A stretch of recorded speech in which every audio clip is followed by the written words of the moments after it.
감사합니다. 우리 앞뒤적으로 한번 인사하시죠. 오늘도 행복한 주일 되십시오.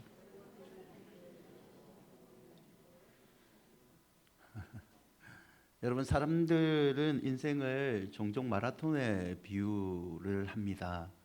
마라톤이 단거리 100m 달리기와 이 다른 점은요, 얼마나 이 출발을 빨리 했느냐, 누가 잘 출발했느냐, 그거보다는 어떻게 잘 마쳤는가가 더 중요하죠. 인생에서 좋은 출발은요, 누구에게나 큰 도움이 됩니다. 하지만 더 중요한 것은 인생을 어떻게 마쳤느냐가 더 중요하죠.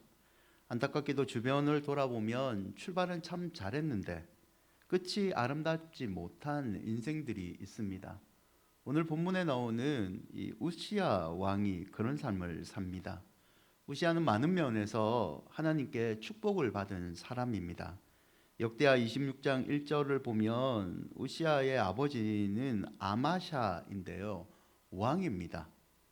우시야의 아버지 이 아마샤는 깊게 하나님을 섬기지는 않았지만 그렇다고 큰 실수도 하지 않은, 그래도 비교적 경건한 삶을 산 왕이었습니다. 우시야는 아버지 아마사에게 좋은 믿음의 유산을 받은 출발점이 참 좋았죠. 그의 이름에서도 이 믿음의 유산이 느껴지는데요, 우시야라는 이름의 뜻은 주는 힘이 세시다, 하나님은 나의 힘이시요 능력이시다 라는 뜻을 가지고 있습니다. 역대하 26장 15절을 보면 하나님의 기이한 도우심으로 인해서 으시야가 나라를 다스리는 동안 나라는 강성해집니다. 이름 그대로 하나님의 도움을 받은 거죠. 8절을 보시면 암몬 사람들이 조공을 바칠 정도로 나라는 강한 나라가 되고요, 변방의 도시들 국경이 튼튼하게 정비가 됩니다. 10절을 보면 망대가 세워지고 무릉등이 많이 파고 농부와 포도원을 다스린 자들을 두어 농사를 좋아했다는 것은 농작물의 수출이 수확이 많았다는 겁니다. 가축과 밭에 경제가 부유해지니까 나라가 안정된 거죠. 대내적으로 나라는 평화를 이룹니다. 백성들이 참 좋아할 만한 왕 아닌가요? 15절에 우시야의 이런 삶은 꽤 긴 기간 동안 강성한 삶으로 이어집니다. 능력도 있고 하나님 앞에서 경건했기 때문에 모든 면에서 부족함이 없었죠. 하나님의 은혜로 날마다 우시야는 강성한 복을 누렸습니다. 그런데 문제가 생깁니다. 16절인데요, 그가 강성하여짐에 마음이 교만하여 악을 행하여 여호와 하나님께 범죄하였다라고 되어 있죠. 쉬운 성경 번역으로 보면 좀 더 명확해지는데요, 쉬운 성경은 이렇게 번역합니다. 그러나 우시야는 강해지면서 교만해지기 시작했습니다. 그리고 그 때문에 망하게 되었습니다. 그는 그의 하나님 여호와를 섬기지 않았습니다. 그는 여호와의 성전에 들어가서 향을 피우는 제단 위에서 직접 향을 피웠습니다. 강성해진 복을 받은 이 우시야는요, 강성해지면서 교만해졌다고 성경은 기록합니다. 그리고 교만해진 우시야는 여호와 하나님을 섬기지 않습니다. 왜일까요? 처음에는 하나님의 은혜라고 생각을 했는데 점점 더 시간이 지나도 계속 복을 받는 자신의 모습을 자기 때문이라고 생각을 하게 된 겁니다. 모든 것이 내가 이루었지, 하나님은 나 때문에 영광 받으시는 거야, 교만해진 거죠. 여러분, 성도가 점검해야 될 중요한 상황 중에 하나는요, 언제나 하나님과의 관계입니다. 어려울 때나 잘 될 때나 성도는 하나님과의 관계를 늘 점검해야 됩니다. 내 입술에서 감사의 고백이 흘러나오는지 찬양이 나오는지 단 1분을 기도하더라도 하나님 정말 고맙습니다, 하나님의 은혜입니다, 이게 진심으로 터져 나오는지 성도는 믿음을 날마다 점검해야 됩니다. 시편 136편 1절에 여호와께 감사하라, 그는 선하시며 그 인자하심이 영원하미로다 라고 되어 있죠. 원문에서는 감사하라 여호와께 라고 감사가 먼저 시작됩니다. 어떤 이유나 조건을 내세우지 말고 하나님께 너희들 감사하라. 그게 성도의 본분이다라는 거죠. 여러분, 성도는 감사가 최우선이 되어야 됩니다. 감사하면 강성해지고 은혜의 감격을 체험하게 되고, 은혜에 감격하면 또 다른 하나님의 강성의 복을 누리게 되는 거죠. 골로새서 2장 7절인데요. 함께 한번 읽어볼까요? 그 안에 뿌리를 박으며 세움을 받아 교훈을 받은 대로 믿음에 굳게 서서 감사함을 넘치게 하라. 아멘. 여러분의 삶이 믿음에 굳게 뿌리를 둔 감사함이 넘치는 삶이 되시기를 축원드립니다. 여러분, 강성한진 이후에 이 교만해진 우시아는 이제 어떤 인생을 살았을까요? 역대하 26장 18절을 보면요, 그는 하나님보다 이제 자기가 모든 것을 이루었다고 생각하고 하나님이 정해놓은 규칙, 예배를 드릴 때 성소에 나가서 규칙이 있는데 그 규칙을 우시아는 무시합니다. 아론의 제사장이 할 바가 있는 것을 왕이 범죄하였다, 무시하였다. 하나님의 말씀을 자기가 무시했다는 겁니다. 왜요? 내가 왕인데, 내가 내 마음대로 할 수 있다는 거죠. 26장 21절에 보면 결국 우시아는요, 하나님께 나병의 벌을 받습니다. 왕인데도 불구하고 별궁에 살면서 고립되어 생을 마감하게 됩니다. 여러분, 우시아는요, 하나님의 은혜로 강성해진 복을 진짜 다방면에서 누린 사람입니다. 하지만 강성해진 이후에 교만해지는 안타까움이 있었죠. 우시아처럼 강성한 주에 교만해진 또 다른 사람을 우리는 성경에서 찾을 수 있습니다. 몇 달 전에 한번 말씀드렸는데요, 그는 바로 기드온입니다. 사사기 6장 15절을 보면 하나님이 기드온을 사사로 세웠을 때 기드온은 자기 자신을 나는 내 아버지 중에 집에서 가장 약한 자입니다, 작은 자입니다, 하나님 도움 없이는 살 수 없다라고 고백하는, 그는 하나님 앞에서 경건하고 겸손한 사람이었습니다. 하나님이 귀한 마음을 보시죠.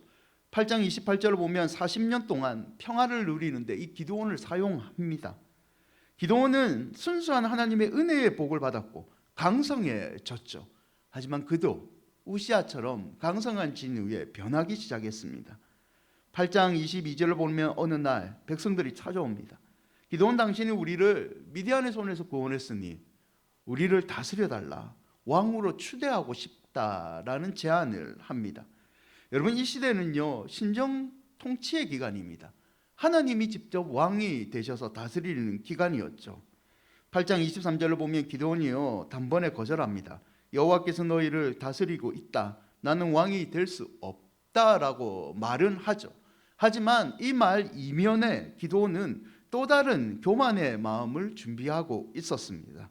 8장 24절을 보면 기드온이 왕이 되기를 거절한 다음에 백성들에게 요구를 합니다. 너희들이 미디안으로부터 탈취한 귀고리를 내게 가져와라.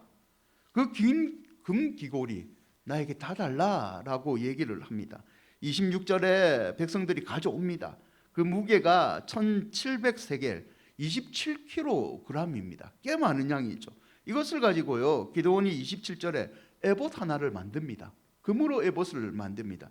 여러분, 에봇은요, 제사장이 입는 앞치마입니다. 제사장이 하나님의 뜻을 알기 위해 사용하는 선물입니다. 기드온은요, 이걸 입을 수가 없습니다. 그는 제사장의 집안일 레위지파도 아닐 뿐만 아니라 제사장도 아닙니다. 그럼에도 불구하고 내가 이 에봇을 입겠다는 말은 제사장의 역할을 내가 하겠다, 하나님의 규칙을 무시하고 나는 제사장 하겠다. 여러분, 이때는요, 왕이 없고 하나님이 직접 다스리는 시대라고 말씀드렸습니다. 하나님이 직접 다스리고 하나님의 말씀은 제사장이 대신 전합니다. 기드온이 에봇을 입고 내가 제사장의 역할을 하겠다는 것은 겉으로는 왕되기를 거절했지만 속으로는 자기가 이 이스라엘을 다스리는 실제적인 권세자가 되겠다는 모습이죠. 8장 30절을 보면 기드온의 이 욕심은요, 아내와 아들만 70명을 둔 것에 우리는 의미를 알 수 있습니다. 왕노릇을 하겠다는 거죠. 세력을 넓히다는 거죠. 특히 31절에 보면 아들 중 한 명의 이름을 아비말렉이라고 짓습니다. 아비멜렉이란 뜻은 나의 아버지는 왕이다 라는 뜻입니다. 아버지가 아들의 이름을 지었는데 나의 아버지는 왕이다. 그러면 그 아버지는 누구죠? 기드온입니다. 자기가 왕이라는 거죠. 하나님이 왕이 아니라 내가 왕이라는 거죠. 겉으로는 하나님을 높인 것 같지만 그 마음속에는 무서운 교만의 야심이 있었고, 이 교만이 기드온의 인생의 말년을 안타까운 삶으로 실패하게 만들었던 겁니다. 기드온도 우시아처럼 강성해진 후에 하나님의 은혜를 잃어버리고 교만해진 거죠. 여러분, 죄라는 것은요, 왕이신 하나님 대신 내가 그 자리를 차지하고 내가 왕이 되는 겁니다. 하나님께 돌아갈 영광을 내가 차지할 때 죄는 우리를 지배하기 시작하는 거죠. 우리가 하나님을 기뻐하시는 자로 계속 남으려면 하나님께 영광을 돌리는 삶을 살아야 되는 겁니다. 그럼 강성한 자로 계속 살기 위해 성도는 어떤 태도를 가져야 될까요? 첫째는요, 여러분, 나의 왕이 죽어야 됩니다. 우시아는 16세에 왕이 됩니다. 유다 왕국을 52년 동안 통치합니다. 다윗과 솔로몬 이후에요, 이스라엘 이 유다 왕국을 가장 잘 통치한 왕은 우시아입니다. 선정을 베풀고 국위를 선양하고 국민들을 잘 살게 만들었죠. 하지만 말년에 교만하여 하나님의 심판을 받게 됩니다. 여러분, 왜 우시아가 교만해졌을까요? 우리는 이사야 6장 1절에서 우시아가 죽던 해에 활동했던 이사야의 기록을 통해서 조금 유추할 수 있는데요, 6장 1절을 같이 읽어볼까요? 우시아 왕이 죽던 해에 내가 본즉 주께서 높이 들린 보좌에 앉으셨는데 그의 옷자락은 성전에 가득하여.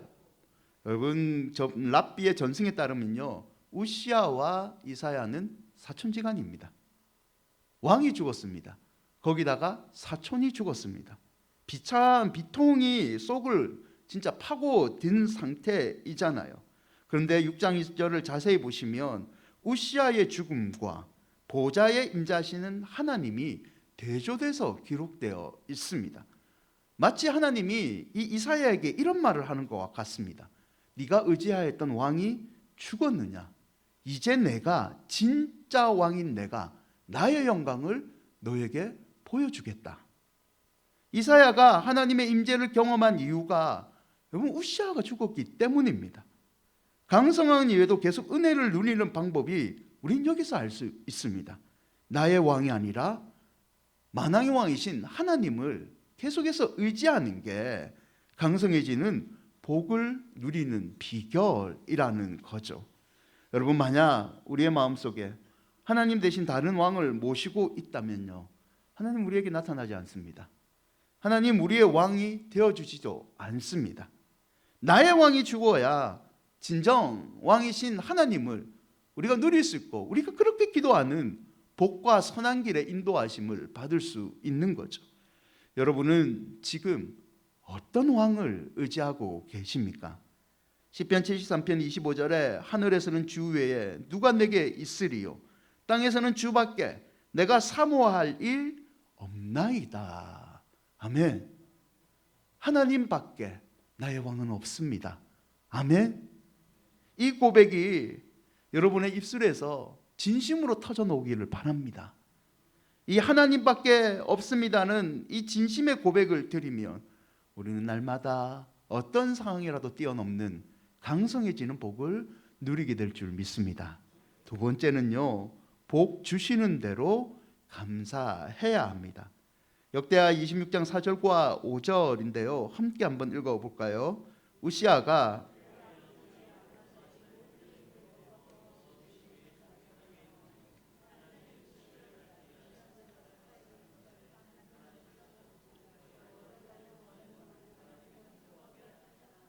여러분, 우시아는 하나님 보시기에 정직하게 살았습니다. 하나님을 찾았습니다. 그래서 하나님은 우시아를 형통하게 만들어 줬습니다.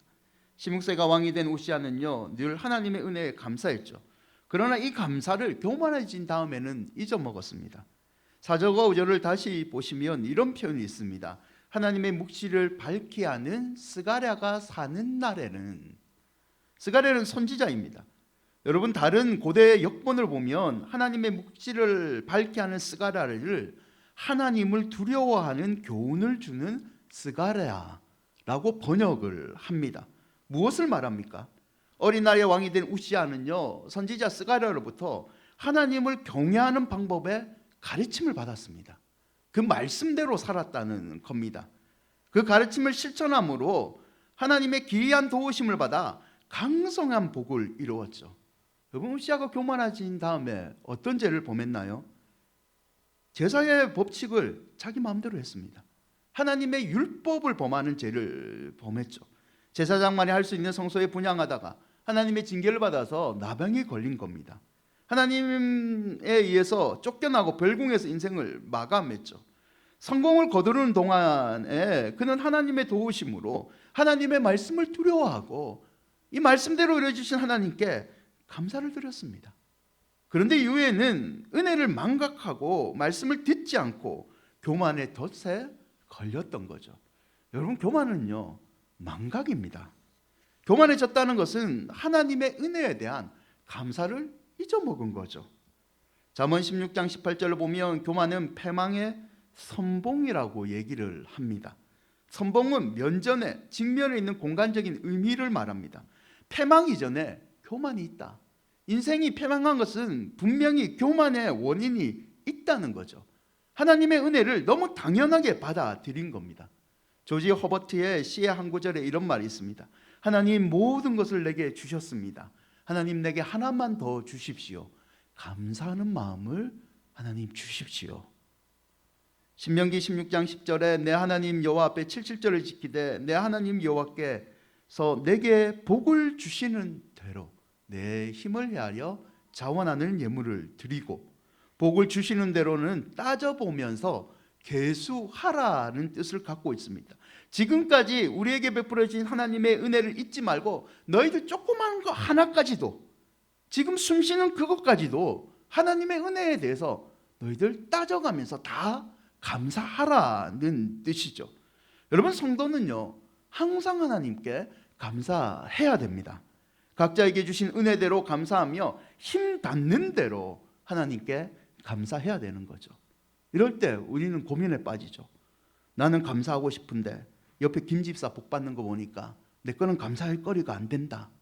하나님, 저 박 집사가 감사하는 거 보니까 나는 도대체 이거를 왜 감사해야 될지 모르겠습니다. 저 박 집사는 내가 사람들이 박수 칠 정도의 복을 받았는데 나는 그 복을 안 줬잖아요. 하나님, 이 감사 받을 겁니까? 이런 생각을 가지기도 하죠. 여러분, 감사에 관해서 기억하실 거는요, 하나님은 상대평가하지 않습니다. 하나님은 김집사, 박집사의 감사의 기도 제목을 보시고 김집사 1등, 박집사 2등 이렇게 평가하는 분 아닙니다. 하나님은 평가를 절대적으로 하십니다. 나의 감사를 원하신다는 거죠. 신명기 16장 17절을 함께 읽어볼까요? 각 사람이 내 하나님 여호와께 주신 복을 따라 그 힘대로 드릴지어다. 힘대로 내 진심을 담아서 하나님께 감사하시며 하나님 그 감사의 마음을 보시고 은혜를 베풀어 주신다는 거죠. 여러분, 하나님은 우리의 믿음만큼, 우리를 사랑하는 만큼 받아주십니다. 힘 닿는 대로 진심으로 하나님께 올 한해 감사를 드리시기를 바랍니다. 결국 감사는요, 여러분, 환경의 문제 아닙니다. 믿음의 문제입니다. 믿음의. 프란시스 세퍼의 말인데요, 인류의 첫 번째 범죄는 감사의 결핍에서 비롯된 것이다. 인류의 첫사람 아담이 실패한 것도 감사를 잊어버렸기 때문입니다. 여러분, 감사만 잘해도 성도는 성공할 수 있습니다. 강성한 이후에 교만하지 않고 늘 은혜의 감격에 또 다른 은혜를 누릴 수 있습니다. 감사는 하나님을 내 삶의 중심에 모시는 통로입니다. 감사는 패배가 아닌 승리의 인생을 하나님 앞에서 살게 하는 비결이라는 것을 잊지 마시고 힘들어도 감사하는 여러분이 되시기를 축원드립니다. 말씀을 맺고자 합니다. 월드비전의 회장이었던 리차드 스터슨이 있습니다. 이 리차드 스터슨은 원래 잘 나가는 기업인이었습니다. 그는 한 명의 직원으로 시작해서 네녹스라는 대기업의 최고 경영자가 됩니다. 큰 집과 좋은 차, 순정적인 아내와 착한 자녀들과 함께 행복한 삶을 사는 남들이 보기에 성공한 인생, 부러워하는 인생을 살고 있는 사람이었습니다.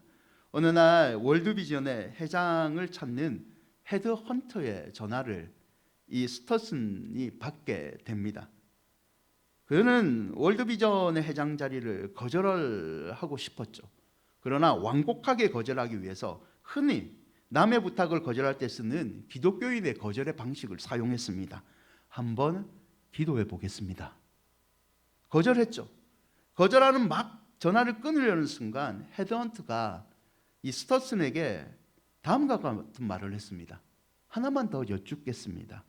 하나님의 뜻에 마음을 열어놓고 지금 대답하신 겁니까?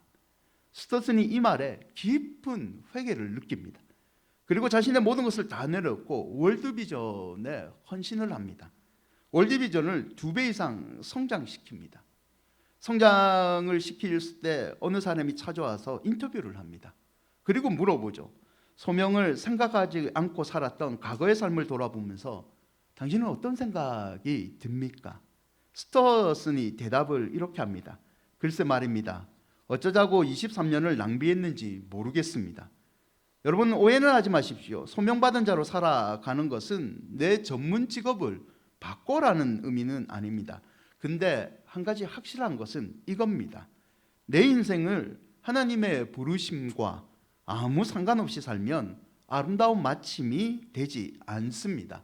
하나님의 부름과는 상관없이 내 인생을 살아가면 인생을 마칠 때 누구나 후회할 수밖에 없습니다. 여러분 하나님의 부르심과 상관없는 인생을 살면요, 인생을 마칠 때 누구나 후회하게 됩니다. 강성해진 후에 형통한 비결은 결국 믿음이죠. 하나님을 믿음으로 상황과 상관없이 의지할 때 우리는 후회하지 않는 생의 마감을 경험하게 될 줄 믿습니다. 여러분 나의 왕이 아닌 만왕의 왕이신 하나님을 의지하며 사시기를 바랍니다. 상황과 상관없이 감사의 노래를 하나님께 한번 드려보십시오. 그러면 문제를 뛰어넘는 강성의 복을 여러분의 삶 가운데 누리게 될 줄 믿습니다. 이런 삶을 다음 한 주간도 꼭 체험하며 사시기를 주의 이름으로 축원드립니다. 우리 은혜